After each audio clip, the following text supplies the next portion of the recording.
Hello Proponomics people, and welcome to the 4 Pillars Investment video about estate agents. So remember, we're talking about the 4 pillars and we're into the supply pipeline here, as in where do you get your deals from, and then we're in the sub-pillar, estate agents. So estate agents account for and broker around about 97 to 98% of all the property transactions in the UK. That's how dominant and important they are. Auction is, of course, growing and taking a bit more of that, but you can understand where auction is coming from as a base. And of course, it is possible to transact without estate agents. And these days, we do that an awful lot. But we still talk to agents on a daily basis, one way or another, and they're important people. And there's the first key for you. They are people. So if you want to transact via estate agents, then it would be quite useful to brush up on your people skills. But what do estate agents want? Like all of us, they'd love to have an easy life.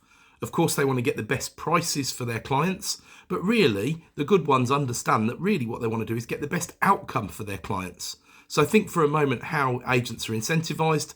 The general UK model is very much no money until the sale goes through, or the vast majority of the money is paid to the agent on completion. So there might be a couple of upfront fees or listing fees.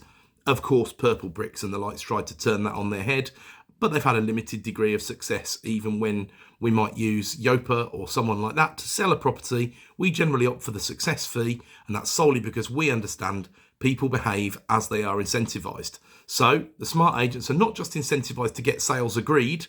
Getting sales agreed can be the relatively easy bit. It's getting the sales over the line that's the real money, and therefore we can help them by trying to help sales get over the line. And what does that mean? Well, for some vendors, remember, around about 1 in 3, and this figure varies, it was almost up to 1 in 2 at some points during COVID, but around 1 in 3 property transactions fall through from when their first sale agreed. It happens all the time. You want to try and keep that fall through percentage as low as possible. When we sell a property, we keep ours down, but we still fall through between 10 and 15% of the time, depending on the year. So not bad, 3 times better than the market, but we'd of course love a better lack of failure rate. Interesting, the way we do that, apart from anything else, is we inject an element of transparency into those sales. We don't try and pull the wool over people's eyes, and it really is as simple as that. But anyway, estate agents will behave like everybody else as they're incentivised, and if they're smart, they'll want to get the deal over the line. Now, what does that mean? You're going to move away from just price. If you're an investor, you want to move the conversation away from just the price of the property. We know that every seller is going to want as much money as possible, as quickly as possible, and with 100% certainty. And we know that every buyer is going to want to pay as little money as possible, and they might want to go as slow as possible, although they might be motivated to move quickly. And if it's a good deal, they probably want it, but they might be quite happy to change their mind.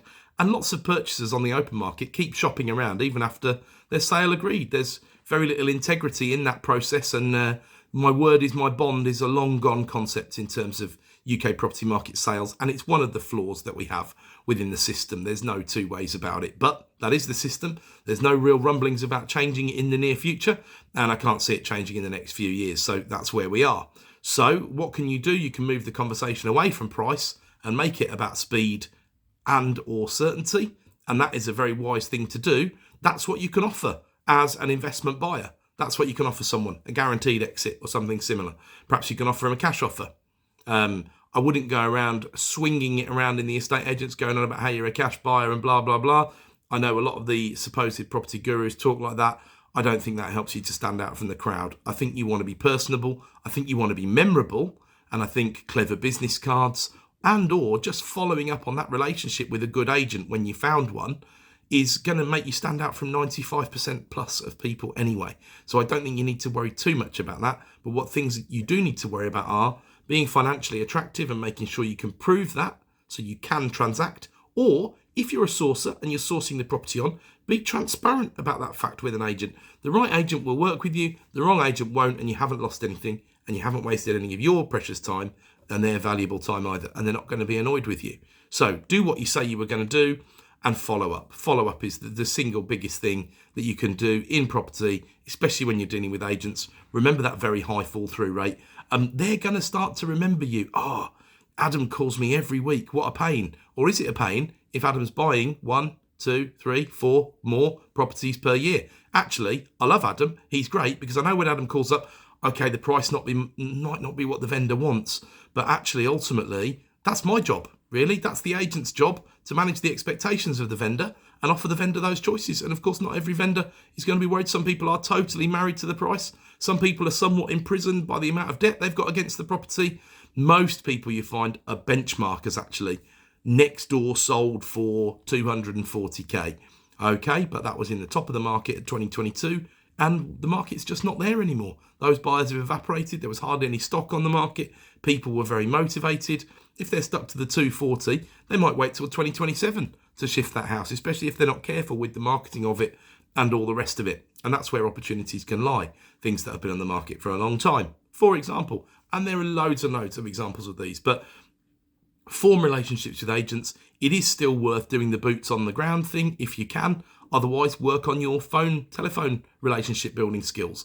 I would personally try and target agents who are independents or who work for independent companies rather than corporate agents, because corporate agents are trained in a certain way, and that certain way probably won't suit you as an investor. I'm not saying don't transact with them, but I'm saying it's much harder to build those relationships.